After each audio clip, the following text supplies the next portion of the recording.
Heart disease की number एक वजह वो नहीं है जो आप सोच रहे हैं। ओपन हार्ट सर्जरी के तकरीबन हर केस में यही वजह सामने आई है। ये एक खास तरह की चर्बी होती है जो दिल के इर्द गिर्द जमा हो जाती है, और सबसे खतरनाक बात यह है कि ये चर्बी डायरेक्टली दिल के मसल्स और खून की नालियों के साथ चिपक जाती है। इसका मतलब ये हुआ कि इस चर्बी की वजह से जो सोजिश पैदा होती है ये सबसे पहले दिल को मुतासिर करती है, फिर बाकी जिस्म में ये जाती है। अब सवाल ये है कि ये चर्बी बनती कैसे है। इस सारे मसले की जड़ है इंसुलिन। जब इंसुलिन हाई होता है तो ये हार्मोन जिस्म में चर्बी पैदा करता है, आपका वजन बढ़ने लगता है। लेकिन जब इंसुलिन हार्मोन लो होता है तो सब कुछ इसके उलट होता है। आपका वजन कम होता है, जिस्म में से चर्बी खत्म होती है, स्पेशली वो चर्बी जो दिल के इर्द गिर्द बन रही होती है। तो दिल के इर्द गिर्द जो चर्बी बनती है इसका ताल्लुक होता है इंसुलिन रेजिस्टेंस से। आसान जबान में इंसुलिन के लिए जो सेल्स पे रिसेप्टर्स होते हैं जहां जाके ये हार्मोन कनेक्ट होता है, ये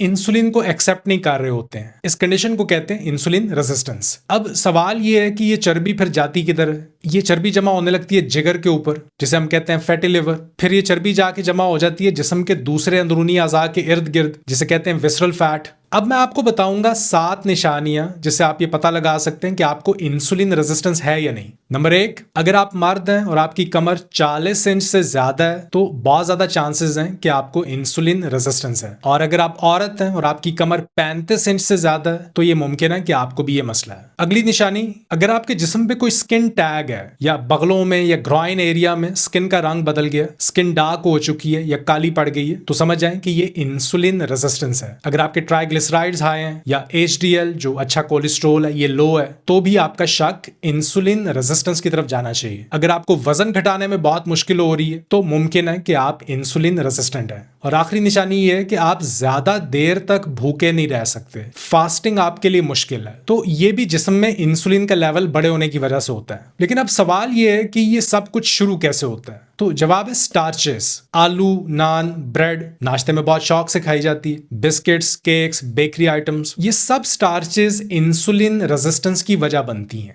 और इन सब में सबसे बुरा फ्रुक्टोज है जो मीठी चीजों में होता है, ये इस लिस्ट में सबसे ऊपर है। स्ट्रेस एक और वजह, और अगर आपको नींद का मसला है, नींद पूरी नहीं करते, अच्छी तरह सो नहीं पाते, तो ये क्रॉनिक स्लीप प्रॉब्लम भी इंसुलिन रेजिस्टेंस को बढ़ा देती है। ये भी हो सकता है कि आपको स्लीप एपनिया हो या बस वैसे ही आप कम सोते हैं, तो ये भी एक बहुत बड़ी वजह है इंसुलिन रेजिस्टेंस की। इसलिए जब कोई नींद पूरी नहीं करता या स्ट्रेस में होता है तो उसका मीठी चीजें खाने को दिल करता है या जंक फूड खाने का दिल करता है। लेकिन इन सबसे ऊपर एक और बहुत बड़ा फैक्टर है जो इंसुलिन रेजिस्टेंस की वजह बन रहा है, वो है सीड ऑयल्स। कुछ लोग कहते हैं कि ओमेगा 6 फैटी एसिड्स एसेंशियल हैं, और वो ठीक कहते हैं। लेकिन आपको ये देखना चाहिए कि इन ऑयल से जो सेल्स में ऑक्सीडेशन होती है ये ओमेगा 6 की वजह से होती है, जो इन ऑयल्स में ज्यादा मिकदार में होता है। क्योंकि ओमेगा 6 फैट बहुत ज्यादा फ्रेजाइल होता है, ऑक्सीजन, हीट और लाइट से ये बहुत जल्दी खराब हो जाता है। और जब आप ये ऑयल खाते हैं तो जो बाय प्रोडक्ट्स बनते हैं ये 2 साल तक आपके सेल्स में फंस जाते हैं, और यही वो बाय प्रोडक्ट्स हैं जो सेल्स के इंसुलिन रिसेप्टर्स को डैमेज करते हैं, जिनके साथ जाके इंसुलिन अटैच होता है।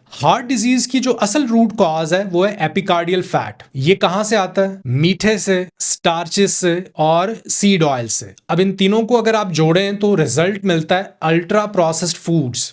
लेकिन गुड न्यूज ये है कि इस चर्बी को आप खत्म कर सकते हैं और बहुत तेजी से कर सकते हैं। सबसे पहला काम, इन कुकिंग ऑयल्स को फौरन अपने खाने से निकाल दें, इनकी जगह आप हेल्दी ऑयल्स लें। दूसरा काम ये करें कि low carb, low starch diet शुरू करें, यानी healthy keto diet. Cooking butter में करें, बीफ टैलो में करें या फिर कोकोनट ऑयल में। इसके साथ मेरी एक और रिकमेंडेशन ये है कि रोजाना सिर्फ 2 टाइम खाना खाएं। ब्रेकफास्ट ना करें, फास्टिंग करें, दोपहर में एक खाना खाएं और दूसरा शाम को। एक्सरसाइज जरूर करें, वॉक से शुरू कर सकते हैं आप, घर में आप शुरू कर सकते हैं, फिर नेक्स्ट लेवल पे आप जिम ज्वाइन कर लें, लेकिन शुरुआत जरूरी है। एक्सरसाइज, खासतौर पे हाई इंटेंसिटी इंटरवल ट्रेनिंग, आपके इंसुलिन रिसेप्टर्स को ज्यादा सेंसिटिव बनाती है। सेल्स बेहतर तौर पे इंसुलिन का असर ले पाते हैं, तो ये इंसुलिन रेजिस्टेंस का जो मसला है ये आहिस्ता आहिस्ता खत्म हो जाएगा। एक्सरसाइज आप मत भूलें, और ओवर ट्रेनिंग नहीं करनी। हफ्ते में 1-2 दिन रेस्ट भी ले लें, क्योंकि ओवर ट्रेनिंग से कॉर्टिसोल स्पाइक होता है, बॉडी स्ट्रेस में आ जाती है, और कॉर्टिसोल आपके फैट लॉस को रोक देता है।